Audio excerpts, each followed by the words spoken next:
Here is a comprehensive narrative script for The Mermaid. Far out in the ocean, where the water is as blue as the petals of the loveliest cornflower and as clear as the purest glass, there lived the Sea People. It is very deep there, deeper than any anchor can reach. Many church steeples would have to be piled one upon another to reach from the bottom to the surface of the water. Down there, the Sea King's palace stood. Its walls were of coral, and the tall, pointed windows were of the clearest amber. The roof was made of mussel shells that opened and shut with the tide. It was a magnificent sight, for in each shell lay glittering pearls, any one of which would have been the pride of a queen's crown. The king had been a widower for many years, and his aged mother kept house for him. She was a wise woman, proud of her noble birth. The king had 6 daughters, all beautiful children, but the youngest was the prettiest of them all. Her skin was as clear and delicate as a rose leaf, and her eyes were as blue as the deepest sea. But like all the others, she had no feet, and her body ended in a fish's tail. All day long they played in the great halls of the castle, where living flowers grew out of the walls. The large amber windows were open, and the fish swam in, just as swallows fly in when we open our windows. But the fish swam right up to the princesses, ate from their hands, and allowed themselves to be patted. Outside the castle was a great garden, with bright red and dark blue trees. The fruit shone like gold, and the flowers were like burning fire, moving their stems and leaves. The ground was of the finest sand, but blue as the flame of burning sulphur. A strange blue veil lay over everything down there. One would have thought oneself high in the air, with only the sky above and below, rather than at the bottom of the sea. The youngest princess was a strange child, quiet and thoughtful, while her sisters decorated their gardens with all kinds of things they found from wrecked ships. She cared only for her flowers, which were red like the sun high above, and for a beautiful marble statue. It was a statue of a handsome boy, carved out of pure white stone, which had fallen to the bottom of the sea from a wreck. She planted a rose-colored weeping willow beside the statue. It grew up and hung its fresh branches over him, down to the blue sands, where its shadow turned violet and moved like the branches themselves. It seemed as if the top of the tree and its roots were playing and trying to kiss each other. Her greatest joy was to hear about the world of human beings above. She made her old grandmother tell her all she knew of the ships and of the towns, the people and the animals. To her, it seemed most wonderful and beautiful that the flowers of the land should have fragrance, which the flowers of the sea had not, and that the woods were green, and that the fishes which were seen among the trees could sing so loudly and sweetly. Her grandmother called the little birds fishes, for otherwise the mermaid would not have understood her, having never seen a bird. When the youngest princess turned 15, she was finally allowed to rise to the surface of the sea. She rose as light as a bubble. The sun had just set as she raised her head above the waves, but the clouds were tinted with gold and crimson, and in the midst of the pale pink sky, the evening star shone, clear and beautiful. The air was mild and fresh, and the sea was quite calm. There lay a great ship with 3 masts. She had only 1 sail set, for not a breeze stirred, and the sailors sat idle on deck or amongst the rigging. There was music and song, and as the darkness closed in, hundreds of colored lanterns were lighted, looking like the flags of all nations waving in the air. The Little Mermaid swam close to the cabin windows, and every time the water lifted her up, she could look in through the clear glass. She saw many well-dressed people, but the handsomest of them all was a young prince with large black eyes. It was his birthday, and that was the reason for all this splendor. Suddenly, the weather changed. The deep sea began to heave, and the clouds grew black. A dreadful storm was approaching. The ship pitched and rolled as it sped through the raging ocean. The waves rose like towering black mountains, threatening to crash over the mast. But the ship dived like a swan between the high waves, and rose again on their towering crests. Then the ship groaned and cracked. The thick planks gave way under the lashing of the sea. The mainmast snapped like a reed, and the ship lay over on her side while the water rushed into the hold. The Little Mermaid saw that the people were in peril, but in the darkness and confusion, she sought only the young prince.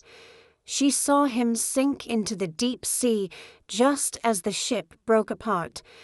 At first, she was pleased that he would come down to her, but then she remembered that human beings could not live under water, and that he would be dead when he reached her father's palace. No, he must not die.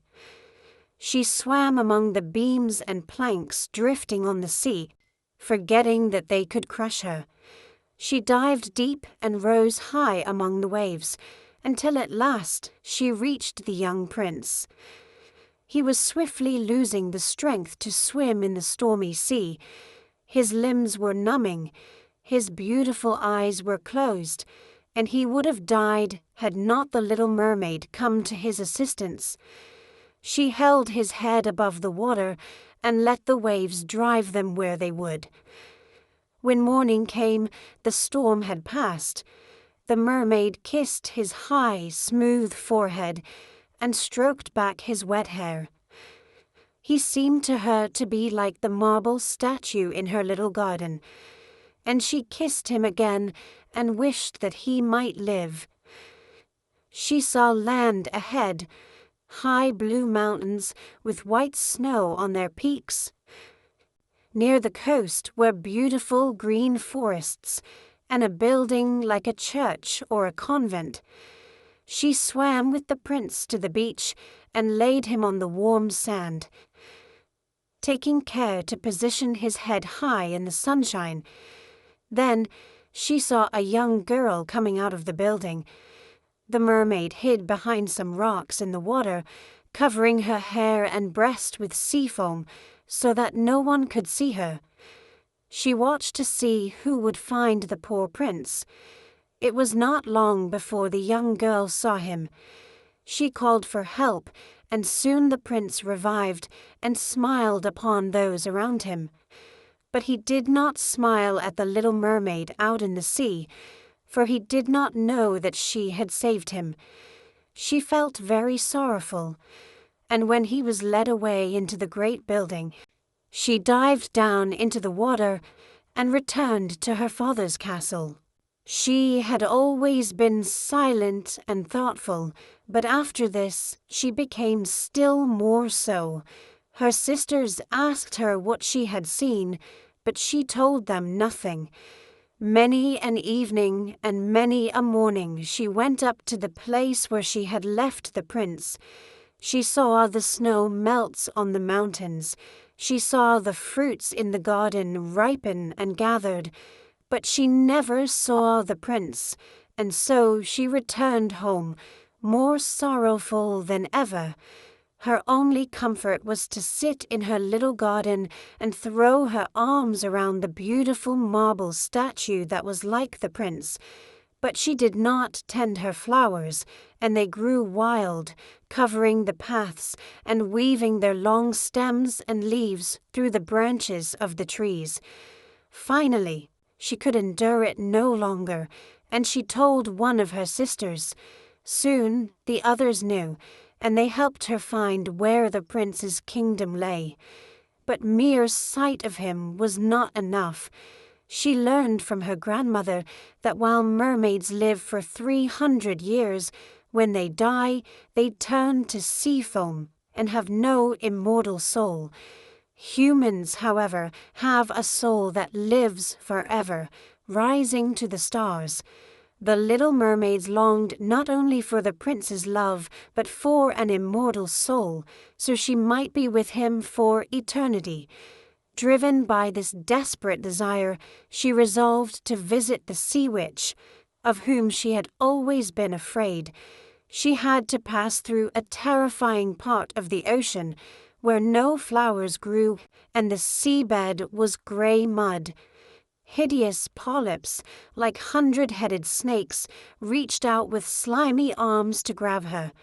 She saw that they held the bleached bones of drowned men, and even a little mermaid whom they had caught and strangled. Trembling with fear, she reached the witch's house, which was built of the bones of shipwrecked sailors. The sea witch laughed at her request, telling the princess it was foolish, but that she would help her, for it would bring her to misery. The witch prepared a potion. She told the mermaid that if she drank it, her fish's tail would disappear and shrink into what human beings call legs. But it would hurt. It would feel as if a sharp sword were passing through her body, and every step she took on land would feel as if she were treading on sharp knives that cut into her blood. If she could bear this, the witch would help her. The mermaid, thinking of the prince and the immortal soul, agreed. But there was a terrible price. The witch demanded the mermaid's voice, the sweetest voice of all the ocean. She would have to cut out her tongue. Furthermore, if the prince did not fall in love with her so deeply that he forgot his father and mother, and if the priest did not join their hands in marriage, she would receive no immortal soul. On the first morning after he married another, her heart would break, and she would become foam on the water. Pale as death, the little mermaid agreed. The witch cut off her tongue, and she was dumb. She could neither sing nor speak. Clutching the potion, she swam to the shore near the prince's palace. She sat on the palace steps and drank the burning draught. It felt as if a two-edged sword struck through her delicate body. She fainted and lay as one dead. When the sun rose, she woke up and felt a sharp pain. But before her stood the handsome young prince. He fixed his coal-black eyes upon her so intently that she cast down her own, and then became aware that her fish's tail was gone, and that she had as pretty a pair of white legs and tiny feet as any little maiden could have. But she had no clothes, so she wrapped herself in her long, thick hair. The prince asked who she was and how she came there. She looked at him mildly and sorrowfully with her deep blue eyes, but could not speak. He took her by the hand and led her to the palace. Every step she took was as the witch had said. It was as if she were treading on sharp knives and spikes, but she bore it gladly. She moved as lightly as a bubble, and everyone wondered at her graceful, floating walk. They gave her rich dresses of silk and muslin, and she was the fairest of all in the palace. But she was dumb. When beautiful slave girls sang for the prince, the little mermaid stretched out her white arms and danced. She danced as no one had ever danced before. Every movement emphasized her beauty, and her eyes spoke more deeply to the heart than the singing of the slave girls. The prince was charmed and said she should remain with him always. She was given a velvet cushion to sleep on outside his door. He had a page's dress made for her that she might accompany him on horseback. They rode through the scented woods where the green boughs touched their shoulders, and the little birds sang among the fresh leaves. She climbed with the prince to the tops of high mountains, and although her tender feet bled, so that even the others saw it, she would only smile and follow him. The prince loved her, but he loved her as one would love a dear little child. He had no thought of making her his queen, yet she had to be his wife, or she would never have an immortal soul, and on his wedding morning she would turn to sea foam. "Do you not love me the best of them all?" the eyes of the little mermaid seemed to ask when he took her in his arms and kissed her fair forehead. "Yes, you are dearest to me," the prince said, "for you have the best heart, and you are the most devoted to me. You are like a young maiden I once saw, but whom I shall never find again. I was on a ship that was wrecked, and the waves cast me ashore near a holy temple, where several young maidens were serving. The youngest of them found me on the shore and saved my life. I saw her but twice. She is the only one in the world I could love, but you are like her, and you have almost driven her image out of my mind." The mermaid sighed deeply, for she could not speak. "He does not know that it was I who saved his life," she thought. "I carried him over the sea to the wood where the temple stands. I saw the pretty maiden that he loves better than me, but she belongs to the holy temple. She will never come out into the world. I am here. I see him every day. I will take care of him, love him, and give up my life for him." But rumors began to spread that the prince was to marry the beautiful daughter of a neighboring king. A splendid ship was prepared. "I must travel to see this beautiful princess," the prince told the mermaid. "My parents desire it, but they will not oblige me to bring her home as my bride. I cannot love her. She is not like the beautiful maiden in the temple whom you resemble. If I were forced to choose a bride, I would rather choose you, my dumb foundling with the speaking eyes." And he kissed her rosy mouth. But when they arrived at the neighboring kingdom and the king's daughter appeared, the prince was struck with joy. It was the very girl from the temple. She had been sent there for her education. "It is you," cried the prince. "You are the one who saved my life when I lay like a corpse on the beach." He folded his blushing bride in his arms. "Oh, I am too happy," he said to the little mermaid. "My fondest hopes are all fulfilled. You will rejoice at my happiness, for you love me best of all." The little mermaid kissed his hand, and she felt as if her heart were already broken. His wedding morning would bring death to her and change her into the foam of the sea. The wedding took place with great pomp. Church bells rang, and the bride and bridegroom joined hands and received the bishop's blessing. The little mermaid stood holding the bride's train, clad in silk and gold, but her ears heard nothing of the festive music, and her eyes saw not the holy ceremony. She thought of the night of death which was coming to her, and of all she had lost in this world. That evening the bride and bridegroom went on board the ship. Cannons roared, flags waved, and in the center of the ship a costly tent of gold and purple was erected for the newlyweds. The little mermaid danced that night as she had never danced before, though her feet felt cut by sharp knives.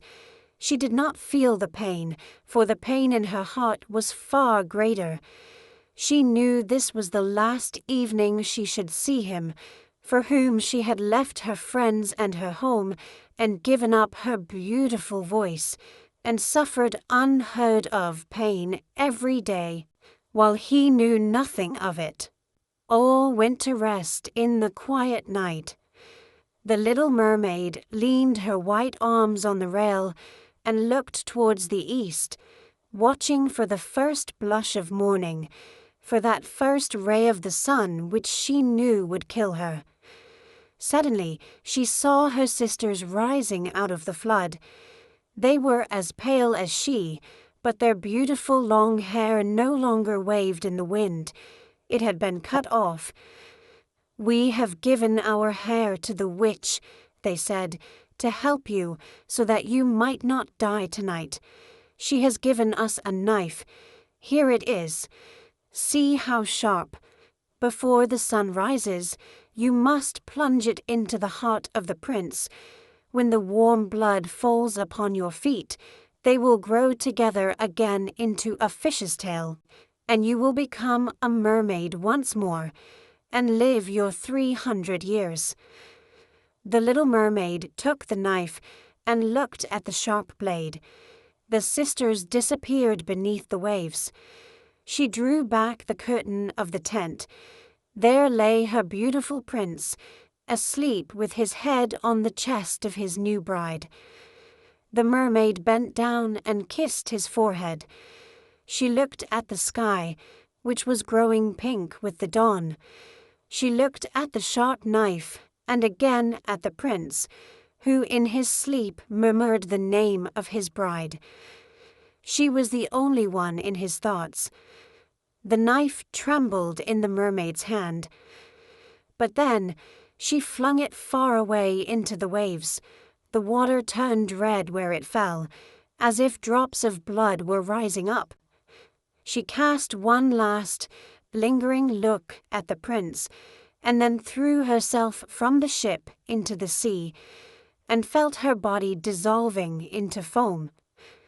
The sun rose above the sea.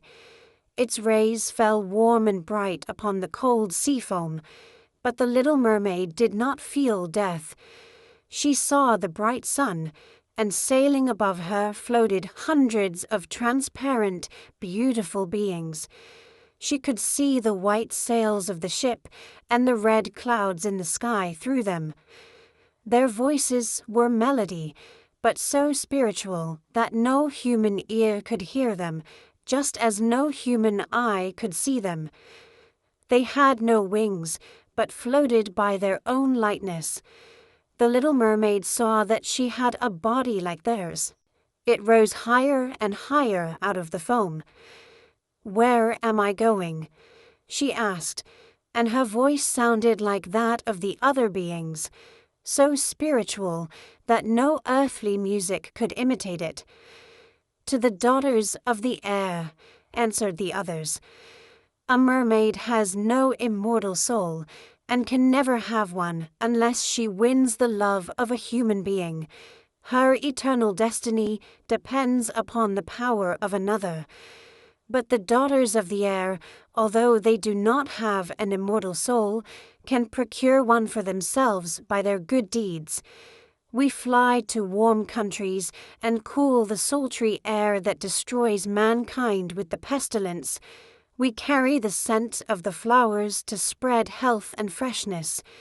If we strive for 300 years to do all the good we can, we receive an immortal soul and take part in the happiness of mankind. You, poor little mermaid, have tried with your whole heart to do as we are doing. You have suffered and endured and raised yourself to the spirit world by your good deeds. And now, by striving for 300 years in the same way, you may obtain an immortal soul. The little mermaid lifted her glorified eyes towards the sun, and for the first time she felt them filling with tears. On the ship, in the bustling morning, she saw the prince and his beautiful bride searching for her. Sorrowfully they gazed at the pearly foam, as if they knew she had thrown herself into the waves. Unseen, she kissed the bride's forehead and fanned the prince, and then mounted with the other children of the air to a rosy cloud that floated through the ether. And so she did not die, but began her journey toward the light.